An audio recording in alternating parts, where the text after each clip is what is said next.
Heathrow বিমানবন্দরে তারেক রহমানের ভিডিওটি নিয়ে যা জানা গেল। বিএনপির স্থায়ী কমিটির সদস্য সালাউদ্দিন আহমেদ সোমবার রাতে জানান তারেক রহমান শীঘ্রই দেশে ফিরবেন। এ ঘোষণার পরে সামাজিক যোগাযোগের মাধ্যমে একটি পুরনো ভিডিও ছড়িয়ে দাবি করা হচ্ছে যে এটি তারেক রহমানের দেশে ফেরার সঙ্গে সংশ্লিষ্ট। তবে ওয়েবসাইট দ্য ডিসেন্ট জানিয়েছে ভিডিওটি পুরনো এবং বর্তমান পরিস্থিতির সঙ্গে এর কোনো সম্পর্ক নেই।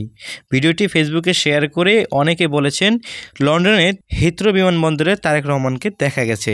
কেউ কেউ দাবি করেছে তিনি দেশে ফিরছেন, কিন্তু দ্য ডিসেন্ট বলছে ভিডিওটি চলতি বছরের জুন মাসের। সে সময় তারেক রহমানের স্ত্রী ডাক্তার জুবাইদা বাংলাদেশ থেকে লন্ডনে পৌঁছালে তিনি তাকে বিমানবন্দরে স্বাগত জানান। ভিডিওটি তখনকার সেই মুহূর্তে ধারণ করা ভিডিও। সো ভিউয়ার্স, এগুলো গুজবে কান না দিয়ে সত্যি যা তাই জানতে চেষ্টা করুন আর গুজব থেকে দূরে থাকুন। আর এই বিষয়ে আপনার মতামত কি তা জানিয়ে কমেন্ট করতে পারেন আমাদের কমেন্ট বক্সে।